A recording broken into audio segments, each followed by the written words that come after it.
In the vastness of space, some discoveries change everything. Some truths are so horrifying, they ignite a fire that burns across galaxies. This is a story of humanity's darkest discovery and brightest fury.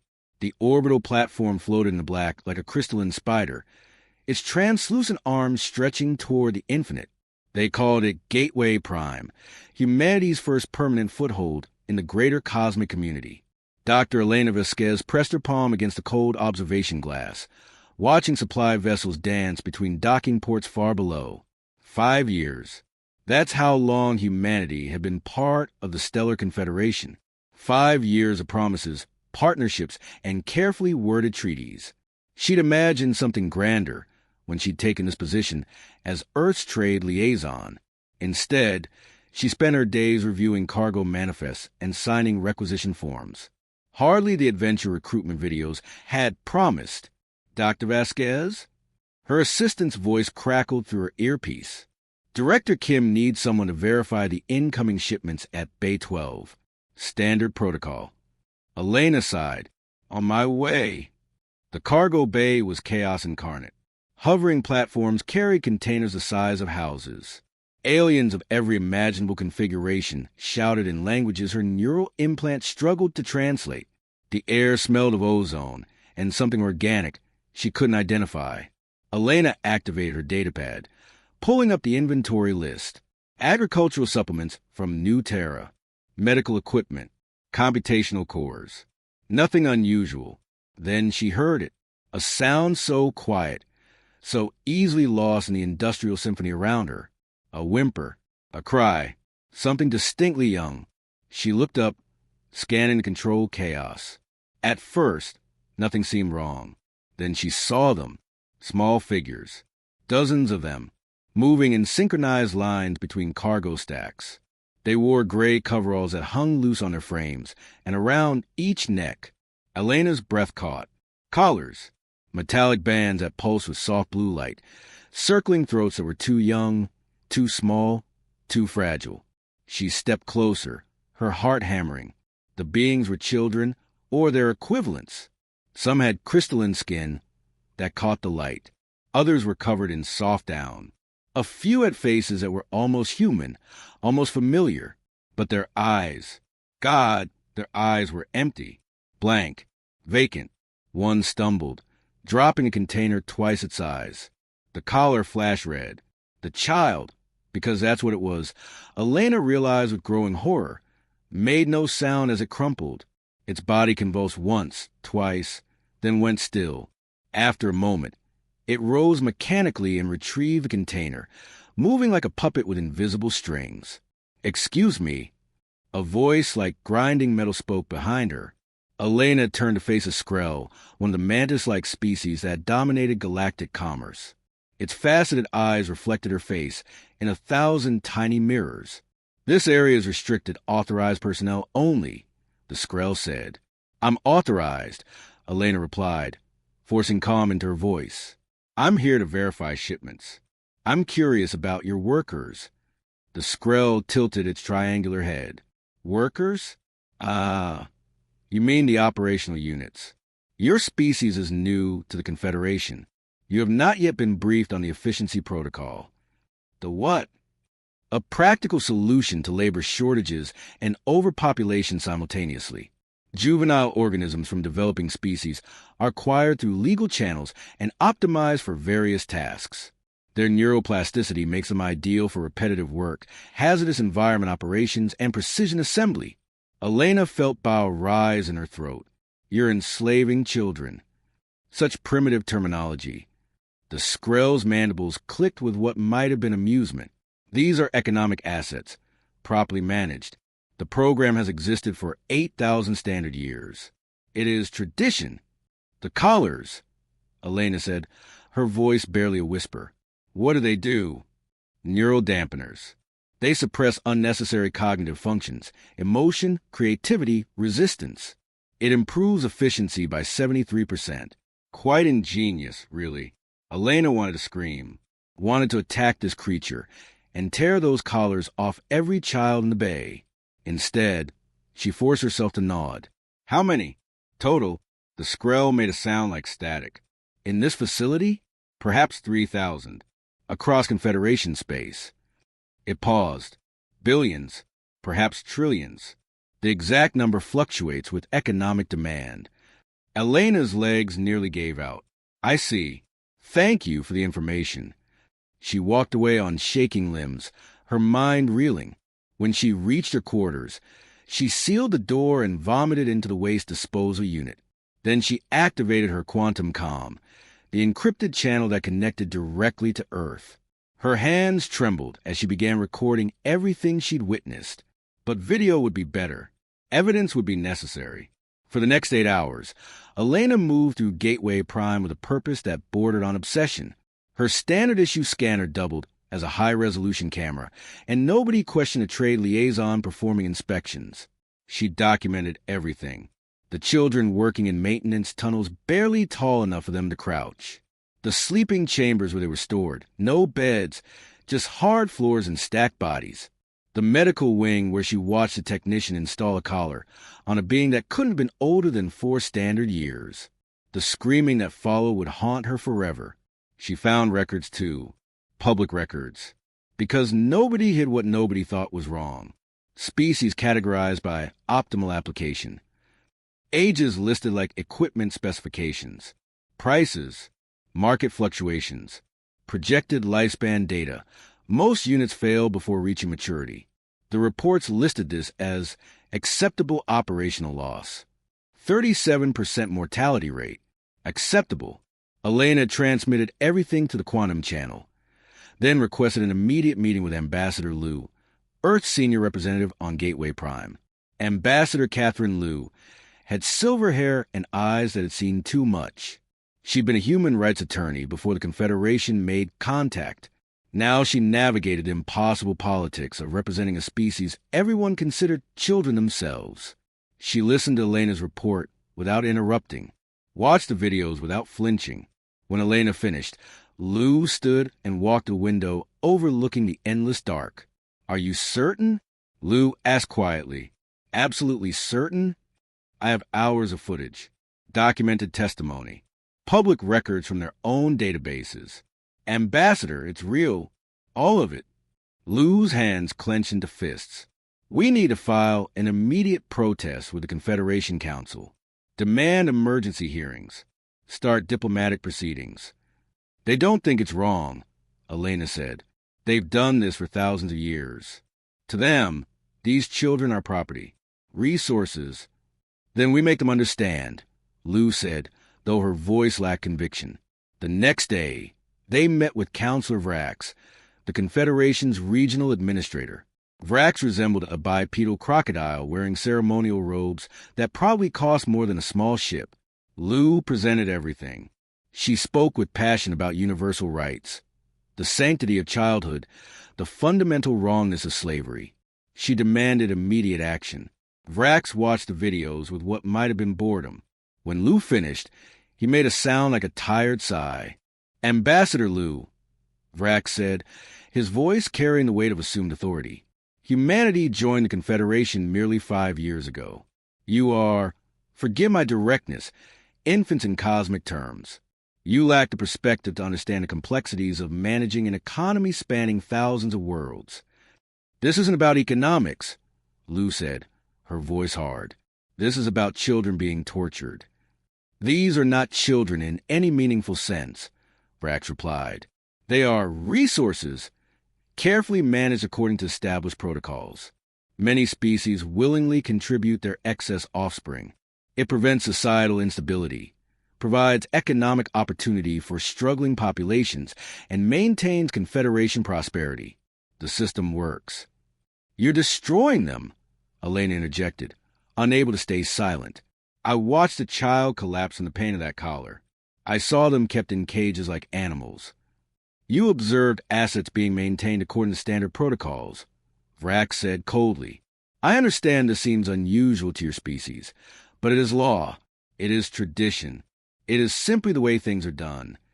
Then the way things are done needs to change, Lou said. Vrax stood, smoothing his elaborate robes. Perhaps in a few centuries, when humanity has matured, You'll understand the necessities of galactic civilization. Until then, I suggest you focus on matters within your jurisdiction. This discussion is concluded."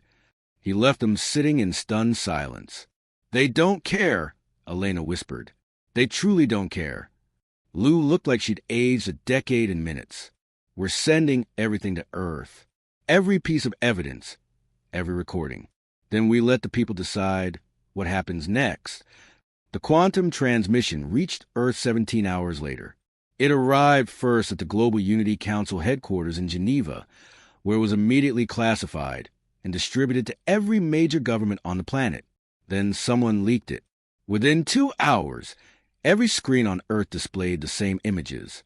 Children, alien children, yes, but still children, wearing collars, working until they collapsed, eyes empty of everything that made a being alive.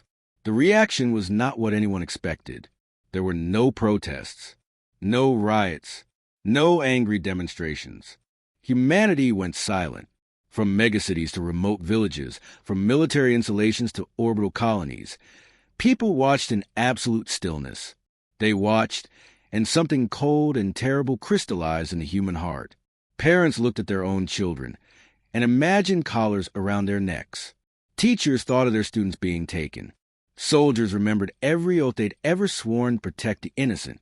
In government chambers, military command centers, and anywhere decisions were made, humans looked at each other with the same expression. It was a look that said, "This ends. Whatever it takes, this ends." The Secretary General of the Global Unity Council, Dr. Amara Okonkwo, called an emergency session. Every nation, every colony, every human settlement sent representatives. The vast assembly hall was packed beyond capacity.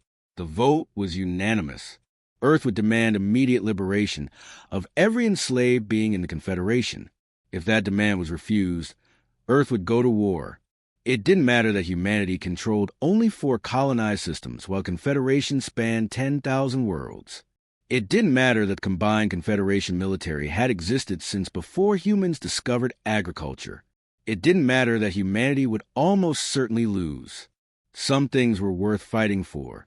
Some things were worth dying for. And apparently, for humanity, enslaved children occupied the very top of that list. The message was prepared with careful precision and transmitted to the Confederation High Council. 30 days to comply. Free every being in the efficiency protocol. Prosecute all responsible parties. Pay full reparations. Or face total war. On Earth, factories that produce consumer goods retooled for military production. Shipyards that built exploration vessels began constructing warships. Every person with military training received activation orders. Recruitment centers were overwhelmed with volunteers. In homes across the world, parents held their children tighter and prepared to fight so that other parents on other worlds could do the same. The Confederation High Council received the message and laughed. Humanity was so young, so naive. They would learn how the galaxy worked. They would understand reality. They would back down. The Confederation was catastrophically wrong. Humanity wasn't backing down. Humanity was preparing to burn the galaxy to ash if that's what it took to free those children. The clock started ticking. 30 days. The emergency session of the Global Unity Council took place in a chamber designed to inspire unity. Vast glass walls overlooking Earth's curve. Seats arranged in concentric circles. Every nation represented equally. Secretary General Amara Okonkwo stood at the central podium. She was a woman from Lagos with gray-streaked hair and a face etched by difficult decisions. But today, her voice carried absolute certainty.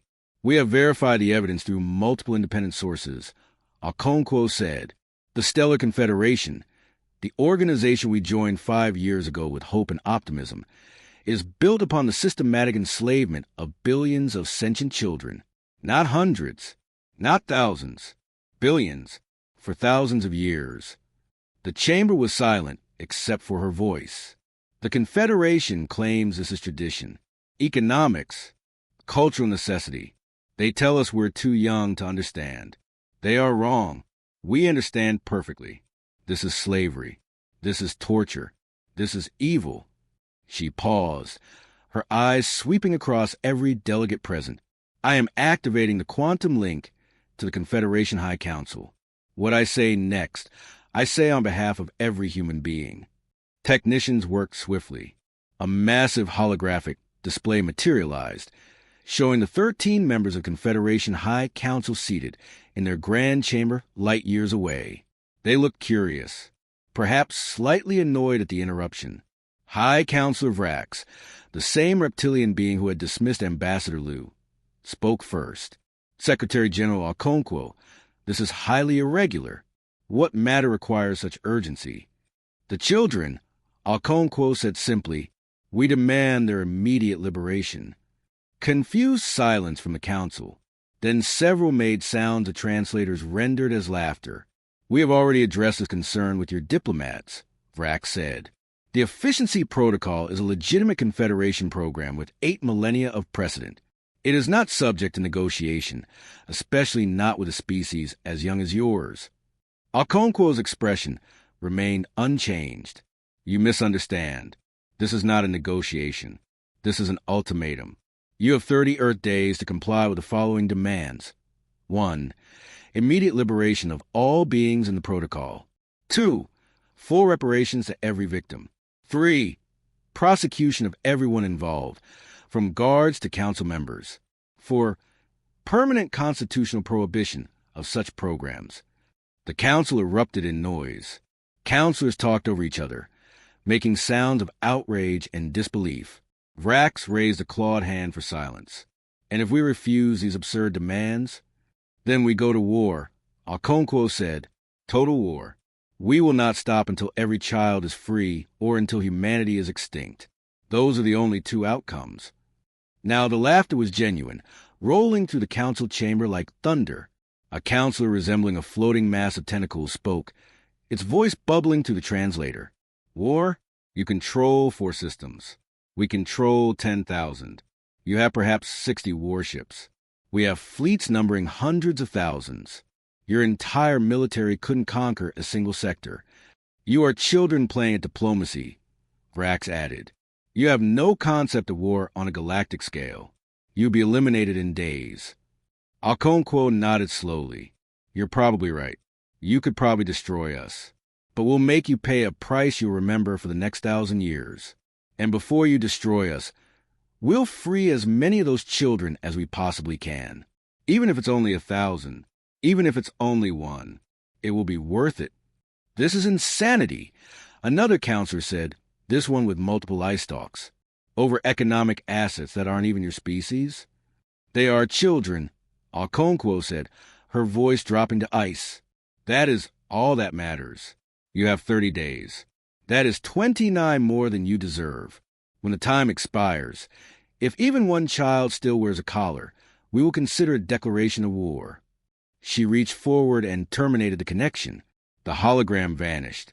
The chamber was silent for a long moment. Then someone started applauding. Another joined. Within seconds, the entire assembly was on its feet in thunderous approval. Outside, in city squares across Earth, crowds roared their support. Okonkwo raised her hands for silence. Now comes the difficult part. We need to prepare. We need to be ready. Over the next 30 days, humanity transformed itself. Every factory, every shipyard, every manufacturing facility switched to military production. Theoretical weapons designs became urgent priorities.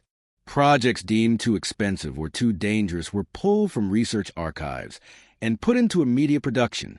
But humanity did something else, something Confederation didn't anticipate. Every human in Confederation space became an intelligence gatherer. Diplomats asked questions. Traders made notes. Tourists mapped facilities. A retired teacher named Marcus Chin volunteered for a cultural exchange program on a Confederation world, spent 3 weeks teaching alien children mathematics, and quietly documented every efficiency protocol facility in the region, security systems, guard rotations, structural weaknesses. He transmitted everything before departing. A cargo captain named Zara Winters made delivery runs to 14 different systems. At each stop, she met with local haulers, many from species uncomfortable with the protocol, but too afraid to speak out. She told them change was coming. She gave them encrypted communication channels. She built a network. On Earth, the military reorganized under Fleet Admiral Jackson Cole. Cole was 72 and had been retired for 6 years. He commanded the defense of New Terra during the Separatist conflict. He'd seen combat. He'd buried friends. When they asked him to lead humanity into a war they'd probably lose, he said yes before they finished asking. His granddaughter was 9 years old. When he thought about those collars around alien children's necks, he imagined one around hers. That was motivation enough. Cole stood before a holographic display showing Confederation territory. Vast, overwhelming, impossibly large. "We're not fighting a conventional war," he told his staff. "We can't. We don't have the numbers. What we have is motivation, technology they don't know about, and surprise." "What's the strategy, Admiral?" asked Vice Admiral Sarah Kim, his second in command. "We're not fighting to conquer," Cole said. "We're conducting liberation operations. Every protocol facility becomes a target. Every government that supports it becomes a target.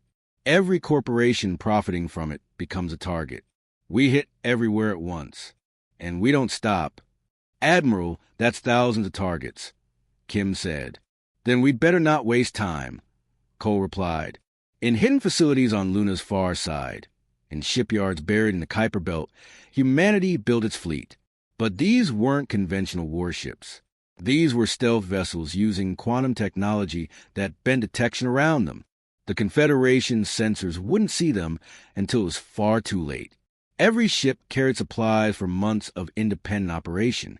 Every crew trained in rapid insertion and extraction, in finding and freeing captives, in fighting overwhelming odds.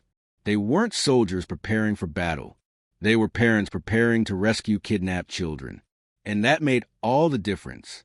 Meanwhile, on Confederation worlds, the High Council barely paid attention to humanity's ultimatum. Vrax issued a dismissive statement about cultural misunderstandings. The Council didn't bother formally responding. After all, what could one young species do? But some were paying attention. The Villani, a feline species whose own children had once been taken before they grew strong enough to refuse, started quietly reaching out. When a Villani merchant received an encrypted message from a human asking for facility locations, the merchant responded, then reached out to others. A network began forming. Species ready for change. Species waiting for someone to finally stand up to the Confederation's ancient evil. On Earth, parents tried explaining to their children what was happening. They said there were other children, children with fur or scales or strange colors, who needed help. They explained that sometimes you had to fight for what's right, even when it was dangerous. Children across Earth drew pictures of alien children, without collars, children playing and smiling. They sent these pictures to military bases, to shipyards. Soldiers and engineers pinned them on walls, reminders of purpose. Day 15 passed. The Confederation had done nothing. Day 20 came. Still nothing. Day 28 arrived. Okonkwo sent one final message. "You have 48 hours. Vrax didn't respond personally. An aide sent a written reply. "The Confederation does not negotiate with terrorists. Your threats are empty. Return to your place before you embarrass yourselves further." Day 29. The human fleet, 320 stealth ships, completed final preparations. Every crew member received a patch, a small handprint, like a child might make in paint. Simple, clear, this is who we fight for. Day 30 arrived. Not a single child had been freed.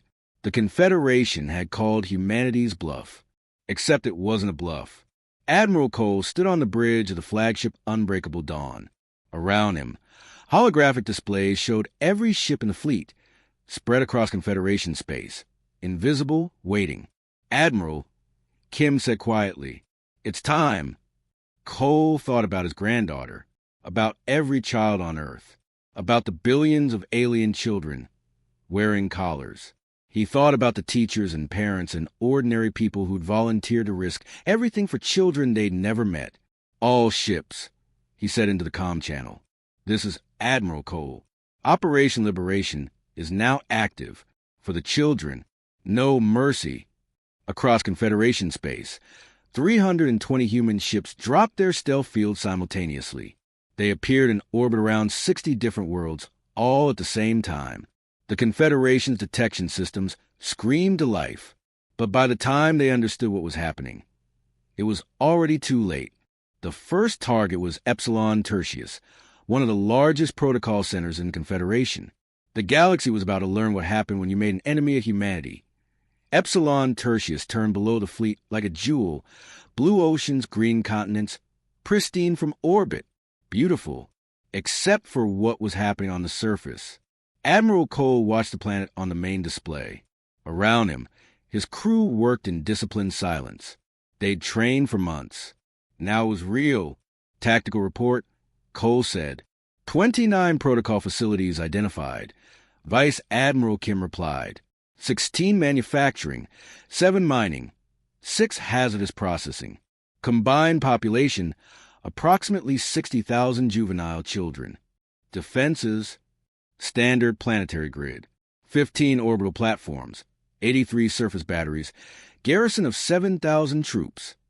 Begin jamming, then broadcast on all frequencies. The communications officer nodded. Moments later, active, sir. Cole activated his microphone.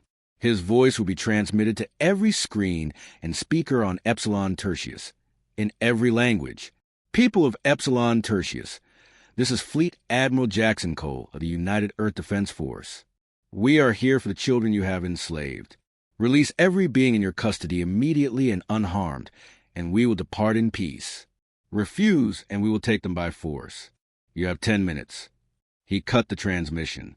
On the surface, alarm screamed. Military commanders scrambled. Governor Threx stared at his communication screen in disbelief. This is impossible, Threx said. They cannot be serious. Should we release the assets? His aide asked nervously. Absolutely not, Threx snapped. Those assets represent billions in investment. Activate all defenses. Show these humans what happens when they threaten the Confederation. On the bridge of Unbreakable Dawn, Kim counted down. 8 minutes. No response. Defense platforms powering weapons. Ground batteries acquiring targeting locks. They're not complying, Cole said quietly. He'd known they wouldn't. All ships, execute Operation Liberation. For the children, no mercy. The orbital platforms were first. Human ships, still partially stealth, move with surgical precision. Railguns fired, sending solid projectiles at relativistic speeds. The platforms didn't have time to return fire. One moment they existed. The next they were expanding debris clouds. Surface batteries fared no better. Human targeting systems, fed by intelligence gathered over 30 days, knew exactly where every weapon was positioned. Missiles screamed down from orbit, precision strikes that eliminated guns while leaving surrounding infrastructure intact when possible. For minutes to neutralize Epsilon Tertius's defenses completely. The planet was helpless. Ground assault teams, you are clear to deploy, Cole said. Across the fleet, transport ships launched, dropping through atmosphere like meteors, protected by heat shields and stealth fields. Each transport carried a Marine company, 100 men and women in powered armor who trained together, fought together, and now would rescue together. Captain Maya Rodriguez gripped the support rail as her transport shook through atmospheric entry. Around her, her Marines sat in focused silence. Everyone wore the handprint patch. Everyone had volunteered. 2 minutes to drop, the pilot announced. Rodriguez activated her helmet display, reviewing the target. Manufacturing Complex Alpha 7. Intelligence suggested 500 children working there, guarded by approximately 70 security personnel. Listen up, she told her Marines. Rules of engagement are clear. Anyone with a weapon standing between us and those children is hostile. Neutralize them, but watch for civilians. If they run, let them run. If they surrender, we accept. We're here for the children, not genocide. Understood? Yes, ma'am. Her troops replied as one. One more thing, Rodriguez said. Some of these kids are going to be terrified. They've been hurt, traumatized, maybe for years. You need to be soldiers getting them out. But parents once they're safe. Can you do that? Every Marine nodded. Many were parents themselves. The transport hit the ground hard. The rear ramp dropped, and Rodriguez's Marines poured out, weapons ready. The facility was a massive structure with few windows. Security guards, aliens of various species in body armor, opened fire immediately. Rodriguez's Marines returned fire with devastating efficiency. Human weapons, designed for this war, cut through Confederation armor like tissue. The guards went down in seconds. Breaching charges on the main entrance, Rodriguez ordered. Fast and clean. The charges detonated and Marines flooded inside. What they found was worse than any briefing had prepared them for. Rows of workstations, each occupied by a small figure wearing a collar. The children weren't running, weren't hiding. They kept working. Faces blank, as if explosions and gunfire were normal background noise. Secure the area, Rodriguez ordered.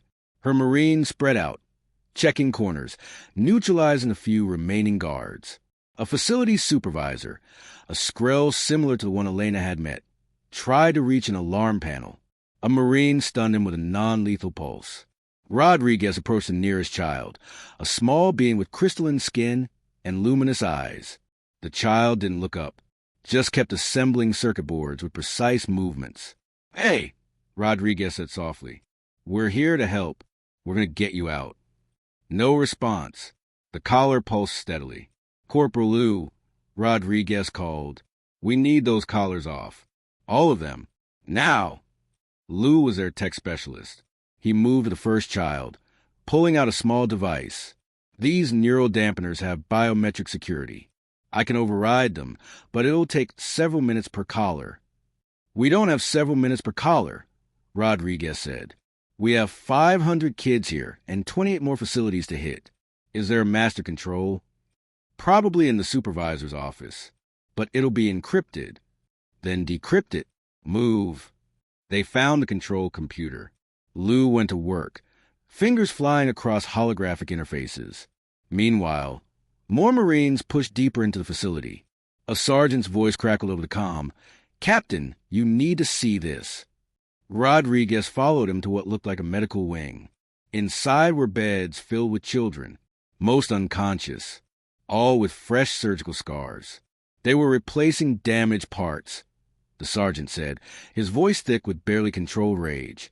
Kids who got injured, the ones who couldn't be fixed. He gestured to a door marked disposal. Rodriguez felt her hands clench. She wanted to make someone pay. "But first, Lou, status," she snapped. "Got it," Lou replied. "Deactivating collars now." Throughout the facility, the collars went dark. The steady pulsing stopped.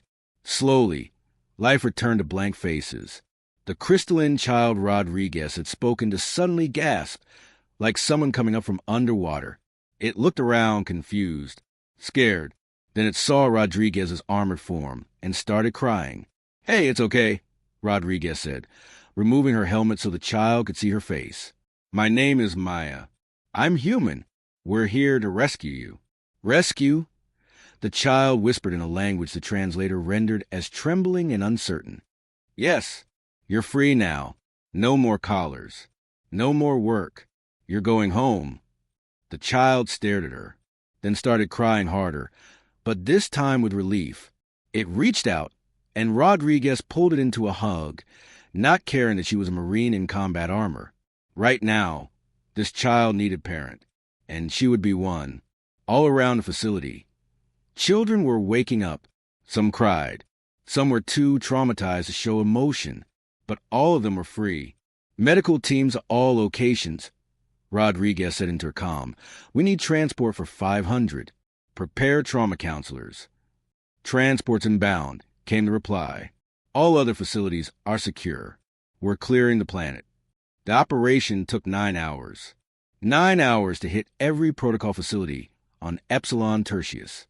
9 hours to free 62,000 children.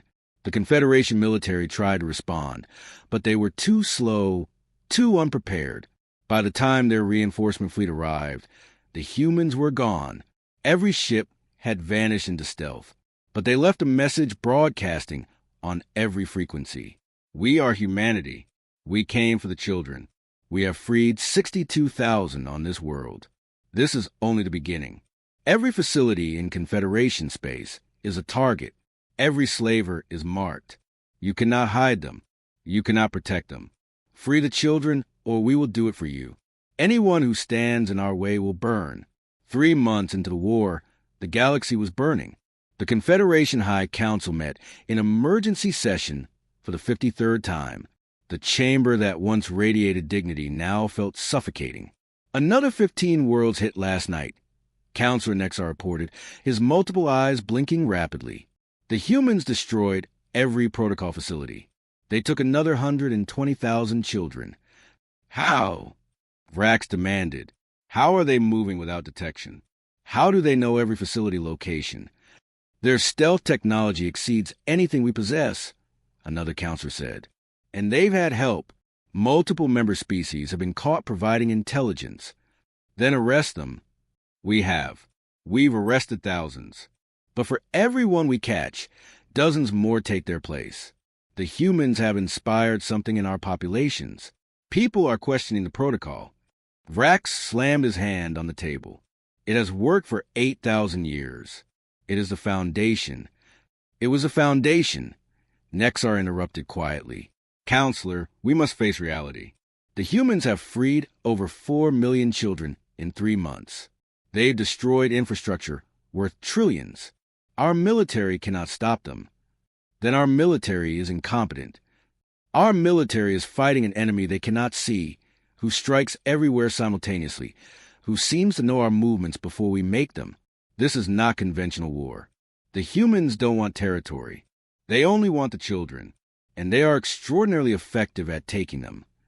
Admiral Cole had split his forces into smaller, more mobile groups. It meant more coordination, more risk, but also more children saved per operation. Vice Admiral Kim stood beside him, reviewing reports. Intelligence from Villani Network confirms protocol consolidation. They're moving children to fortress worlds with heavy defenses. Cole studied the tactical display. They're learning, making it harder. Yes, sir, we could take these targets, but casualties would be significant. How significant? We'd lose ships. People would die. Cole was quiet. He thought about the children on those fortress worlds. Thought about his granddaughter on Earth. We go in anyway, he said. Those children can't wait. Calculate best approach to minimize losses. But we're not leaving them there. The assault on Bastion 9 was the bloodiest battle yet. The Confederation fleet fought desperately. Human ships took damage, had to retreat, regroup, attack again. But they kept coming. Captain Rodriguez's transport took fire during descent. They made an emergency landing 3 kilometers from their target and rammed the distance in full combat gear under fire.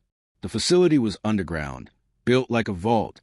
Rodriguez's team went in through ventilation shafts, small, potentially trapped, but the only way in. What they found was worse than anything before. The children here were younger, some barely toddlers, kept in cages stacked like cargo containers. Many were sick. Some weren't moving. Medical team, get down here now, Rodriguez said, and bring cutting equipment. They worked fast, freeing children, stabilizing the critical cases, neutralizing guards who tried to stop them. One guard, bleeding from a gunshot, looked at Rodriguez with hatred. You're destroying civilization itself. Good, Rodriguez said coldly. Any civilization built on this deserves to end. By operation's end, 9,000 children were free. But the human fleet paid a price. For ships destroyed, 263 dead, over 600 wounded. Admiral Cole visited the medical bay, moving between beds, talking to the wounded. A young Marine who'd lost her arm looked up at him. Did we get them, sir? The children? All of them, Cole confirmed. Because of you. She smiled. Worth it. Totally worth it. Every wounded soldier said the same thing. Worth it. They'd do it again. That was humanity. Other species fought for territory, resources, glory. Humans would die for principle, would bleed for children they'd never met. It made them terrifying. But the Confederation's strategy was changing. If they couldn't beat humanity militarily, they'd break them morally. Vrak stood before a camera with 10,000 children behind him, all wearing collars, all standing in neat rows. People of the Confederation, Vrak said, we face an enemy claiming to fight for morality while destroying our economy and killing our citizens. The humans say, they want to save children. Let us see how much they truly value these assets. He turned to the children. For every world the humans attack from this point forward, we will execute 1,000 juveniles in retaliation. This is the price of the human crusade. These deaths will be on their hands, not ours. The broadcast cut to the children. The camera showed their faces, young, scared, confused. Then the collars activated simultaneously. The children screamed and collapsed. The broadcast ended. The message reached human ships within minutes. Cole watched it in his ready room. Alone, he watched those children die and felt something inside him shatter and reform into something harder. Kim found him there, head in his hands. Sir, the crew is asking for orders, she said quietly. They killed them, Cole said. Murdered children to send us a message. Yes, sir. How many? 10,000 confirmed. Intelligence suggests they have more staged for execution if we continue. Cole looked up. His eyes were red-rimmed. If we stop, those children stay enslaved. If we continue, the Confederation kills them. What kind of choice is that? Kim sat across from him. Sir, I have a son. He's 7. When I volunteered for this, I thought about what I'd want someone to do if he was the one wearing a collar. I'd want them to keep fighting. I'd want them to free as many as possible, even if they couldn't save him, because at least other children would have a chance. Cole nodded slowly. We keep going. Yes, sir, but we change tactics. We move faster, hit harder. We free children before they can be killed in retaliation, and we send our own message. Sir, Cole stood. Get me a secure channel to Earth, and prepare for Operation Firestorm. The message transmitted to the Confederation High Council 12 hours later was simple and absolute. You murdered children to threaten us. You made a catastrophic mistake. We are no longer accepting surrenders. We are no longer offering mercy. Every person involved in those executions is marked for death. Every official who gave the order. Every guard who activated those collars. Every counselor who approved it. We will find you. We will end you. We will not stop until every child is free or until we are extinct. Choose carefully. Operation Firestorm was unlike anything the Confederation had seen. Human ships stopped holding back. They didn't just disable defenses. They obliterated them. Worlds that used protocol labor found their entire governmental infrastructure targeted. Politicians died in their homes. Corporate executives died in their offices. Anyone connected to the program, anyone who profited from it, became a target, and humanity found more allies. The Villani openly joined the war, their ships fighting alongside human vessels. Other species followed, inspired by humanity's absolute refusal to compromise. Species who've been victims themselves, who remember when their children were taken. The Confederation began fracturing. Member species withdrew, terrified of being targeted. The economy built on exploited labor collapsed as facility after facility was destroyed. Trade routes became death traps as human ships hunted slavers. On the Confederation homeworld, protests erupted.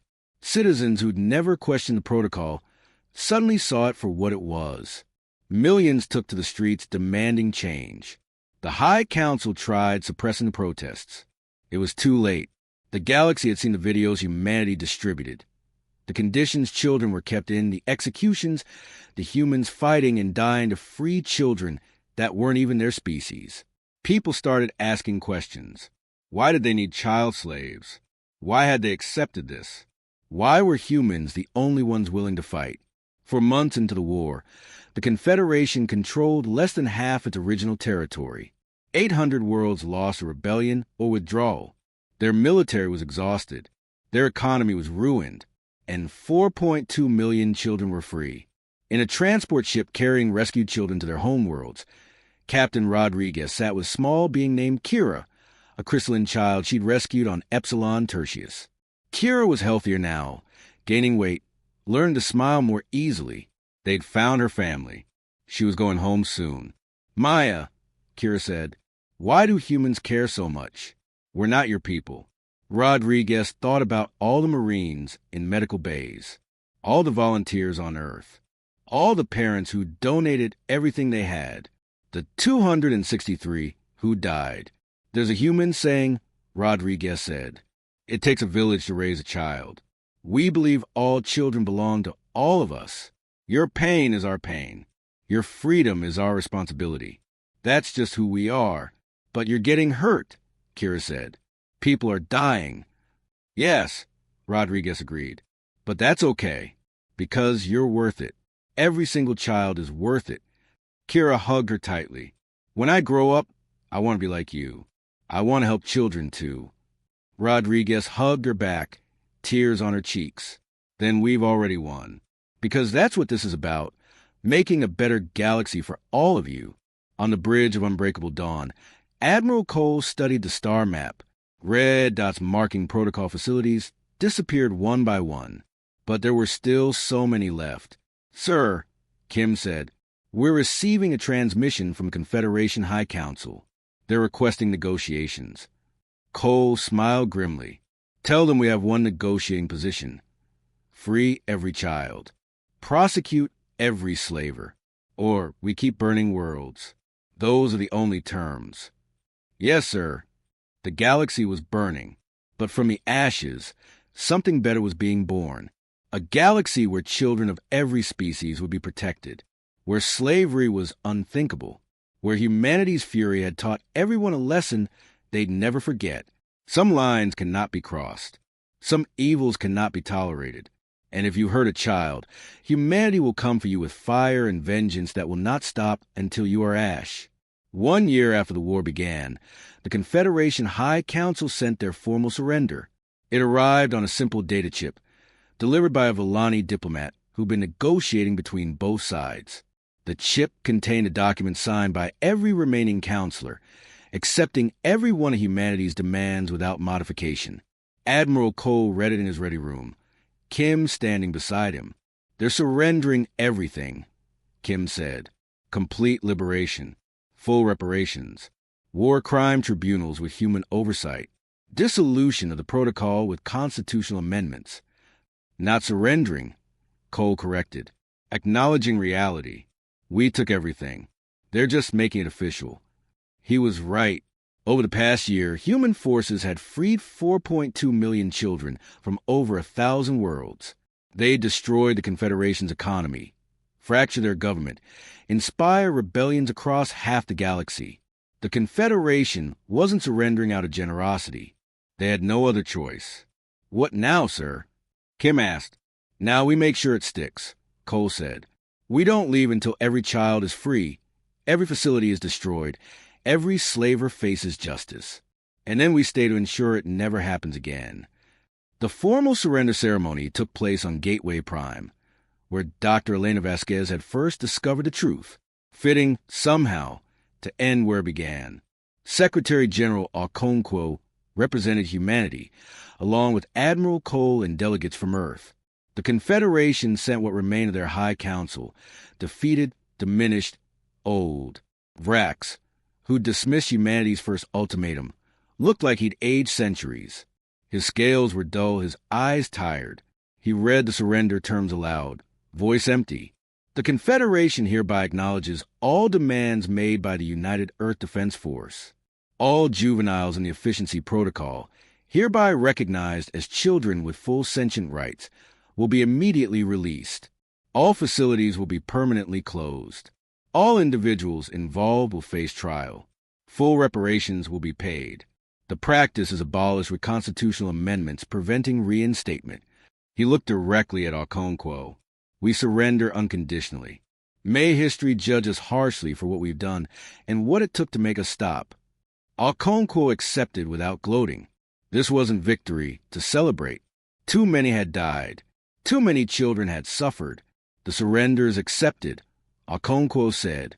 But understand, Humanity will remain as peacekeepers until we're satisfied these terms are fully implemented. We will oversee tribunals. We will verify every liberation. And if we find even one violation, we'll consider the surrender void and resume operations. Clear. Crystal clear, Vrax said quietly. The real work began immediately. Human ships spread across former Confederation space, coordinating liberation of children from remaining facilities. It was massive, requiring thousands of volunteers, hundreds of ships, careful organization. Captain Rodriguez found herself assigned to a reunion center on a world called Sanctuary, a Villani planet volunteering to host children while humanity located families and arranged transport home. The center was built in what had been a school modified to accommodate children of dozens of species. Medical facilities, counseling centers, playgrounds, dormitories designed to feel safe. Rodriguez walked through, watching children play. Some played cautiously, like they'd forgotten how. Others played with wild abandon, celebrating freedom. Many just sat quietly, too traumatized to know how to be children yet. She found Kira in a common room, drawing pictures. The crystalline girl had become a leader among rescued children, helping translate, comforting younger ones, showing everyone that healing was possible. "Hey, Kira," Rodriguez said, sitting beside her. "What are you drawing?" Kira held up her picture, a human ship with Earth's blue-green symbol, surrounded by children of different species holding hands. "This is what I remember," Kira said. "When you came, when everything changed." "It's beautiful," Rodriguez said honestly. "I'm going home tomorrow," Kira said, voice mixing excitement and fear. "They found my mother. She's alive. She's coming. That's wonderful." "I'm scared," Kira admitted. "What if she doesn't remember me? What if I don't remember her? It's been 4 years." Rodriguez put her arm around Kira's shoulders. "She'll remember you. And even if it feels strange at first, you'll remember her too. Love doesn't forget. Not after 4 years. Not ever." "Will I see you again?" Kira asked. "I hope so," Rodriguez said. "I'd like that very much." Reunions happen across the galaxy. Thousands every day. Families who thought their children were gone forever got them back. Parents wept. Children cried. Siblings hugged. It wasn't always easy. Many children were traumatized. Many families had changed. But they were together, and that mattered. The war crime tribunals began on Earth, broadcast across the galaxy so everyone could witness justice. Thousands of defendants faced trial, from guards to politicians to executives. The trials were fair, meticulous, unforgiving. Evidence presented. Witnesses testified. Defense arguments heard. Sentences passed. Vrax was among the first to face trial. He stood in the courtroom, looking small without his robes, and listened as survivor after survivor described what had been done to them. One survivor was Kira. She took the stand, reunited with her mother now, and spoke clearly about her experiences.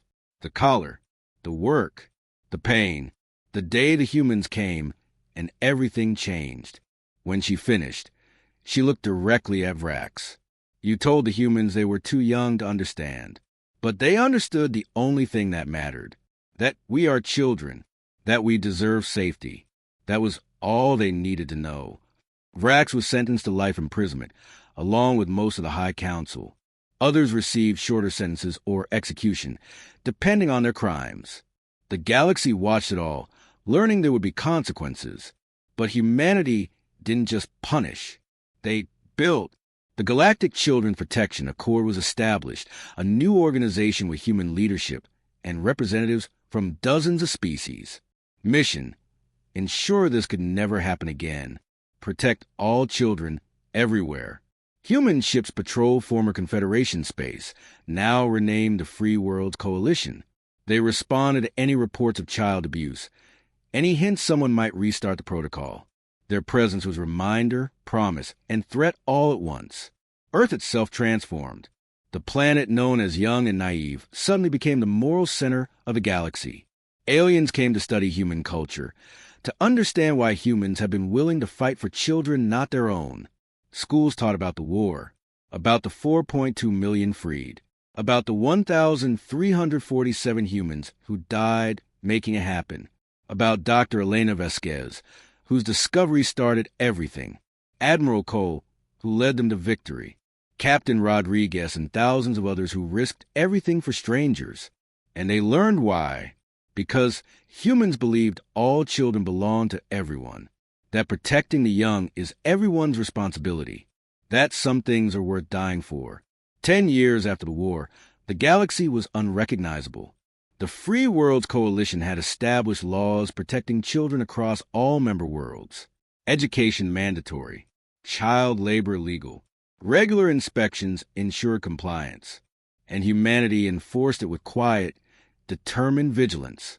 Former Confederation species adapted. Economies restructured without slave labor. Some struggled, but most found free workforces were more productive. Innovation increased. Culture flourished. The galaxy was better. On Earth, in a park in Geneva, a ceremony honored the war's 10th anniversary. Thousands attended, including hundreds of aliens. Many were rescued children, now teenagers or young adults. Kira was there, now 17. She stood at a podium, speaking to the crowd. "I was 6 when they took me," she said. "I don't remember much about those 4 years. The collar suppressed memories, emotions, everything that made me who I was. But I remember the day I was freed. I remember humans in armor with handprints on their shoulders. I remember a woman named Maya who held me while I cried. I remember being told I was going home." She paused, looking at the crowd. "Humans call your planet Earth. Know what we call it in crystalline? We call it Koreshtoma, the world that remembers. Because that's what you did. You remembered that children matter. You remembered that some things are worth fighting for. And you made the galaxy remember too." In the crowd, Captain Rodriguez, now retired, working at a rehabilitation center, wiped tears from her eyes. She'd stayed in touch with Kira, watching her grow and heal. Admiral Cole was there too, in a wheelchair now. Age and old injuries had caught up, but he attended every ceremony, every memorial, every reunion he could manage. He owed it to those who died under his command. After the ceremony, there was a reception. Humans and aliens mixed freely, children of every species playing together without fear. This was the future they'd fought for. Kira found Rodriguez in the crowd and hugged her. "Thank you for everything." "You don't have to keep thanking me," Rodriguez said with a smile. "Yes, I do," Kira said, "because I want to be like you. I'm studying human philosophy and joining the Protection Accord. I want to help other children the way you helped me." Rodriguez felt her chest swell with pride. This was it. This was why they'd fought. Not just to free children, but to inspire them, to show them the galaxy could be better, that people could choose good. "You'll do amazing things," Rodriguez said. "I'm proud of you." Across the park, Cole sat with a group of veterans, all telling stories. Battles, rescues, fear and triumph, people who didn't make it home. They cried and laughed and remembered together. A young Villani approached, barely an adult. "Excuse me," they said nervously. "Are you Admiral Cole?" "I am," Cole confirmed.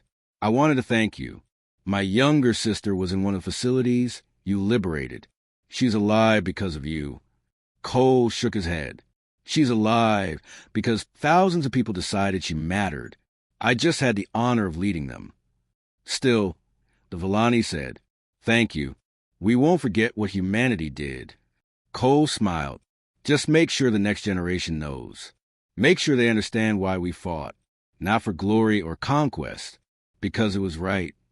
We will," the Villani promised. As the sun set over Earth, the ceremony concluded with a moment of silence for fallen. 1,347 names projected in light above the memorial, floating like stars.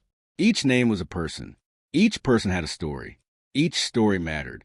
Below those names, carved into memorial stone, was a simple message. They came for children they'd never met, from species they'd never seen, because all children deserve protection. May we never forget what they taught us. May we never need to learn it again. Around the galaxy, the lesson had been learned. Children were not assets, not resources, not property.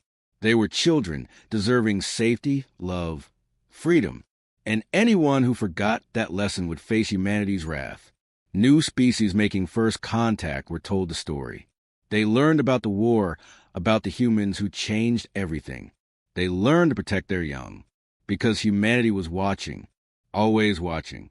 On the edge of explored space, a new species called a Torvin made contact with Free World's coalition ship. They asked what they needed to know about galactic civilization. The Villani captain who greeted them thought for a moment, then said, "Many things. Our laws, customs, history. But most importantly, you need to understand humans." "What about them?" the Torvin asked. "Be kind to children. Any children, all children, and they will be your greatest friends," the captain said. "They'll share technology, culture, friendship. They're generous, curious, wonderful, but harm a child, anywhere, and they will become your extinction event. This is not a threat. This is simply a law of the universe now, as fundamental as gravity." The Torvin understood. Everyone understood. Humanity had written a new rule into the fabric of galactic civilization with blood and fire. Children are sacred. All children. Everywhere. Years passed. Decades passed. The generation who fought grew old. Many died, remembered as heroes. Their children carried on the work, serving in protection accord, teaching new species, ensuring peace held. In a small town on Earth, in a retirement home, former Captain Maya Rodriguez sat in a comfortable chair watching the sunset. She was 84 now, hair white, hands shaking slightly, but her mind was sharp and memories clear. A young reporter sat across from her, recording an interview for a documentary about the war. "Do you regret it?" the reporter asked. "The war cost so much. So many died. Do you ever wish it had happened differently?" Rodriguez thought about Kira, now a senior official in Protection Accord, helping children across the galaxy. She thought about millions of other children freed, who grew up to have families of their own. She thought about the galaxy they created. Imperfect, but better. "Not for a second," she said. "We did what needed to be done. We paid a price, yes, but those children paid a much higher price before we came. We just balanced the scales." "What do you want people to remember about the war?" the reporter asked. Rodriguez smiled. "I want them to remember we didn't fight for territory or resources or power. We fought because we saw children suffering and decided it was unacceptable. I want them to remember that sometimes you have to fight for what's right, even when it's hard, especially when it's hard. And if you could go back, knowing everything that would happen, would you do it again?" "In a heartbeat," Rodriguez said without hesitation. "Every child is worth it, every single one." The interview ended. The reporter thanked her and left. Rodriguez sat alone, watching the sunset, thinking about children playing in parks across the galaxy. Free, safe, loved. The galaxy had burned. They'd set the fire themselves, deliberately, without mercy. And from those ashes, something better had been born. A galaxy where children could be children, where species protected each other's young, where old evils were destroyed and new hope took their place. It hadn't been easy. It hadn't been clean, but it had been worth it. Every child was worth it. And somewhere in the vast darkness of space, on 1,000 different worlds, children slept safely in their beds. Children with scales and fur and crystalline skin. Children with too many limbs or none at all. Children of every color, every shape, every species. They slept safely because once long ago, humanity looked at enslaved children and said, "No, not on our watch. Not while we draw breath. Not while we can fight." And the galaxy learned that some species fight for themselves. But humanity fights for everyone's children, because in the end, that's what makes us human. For more such thrilling science fiction stories, don't forget to like, share, comment, and subscribe to Starborn Tales.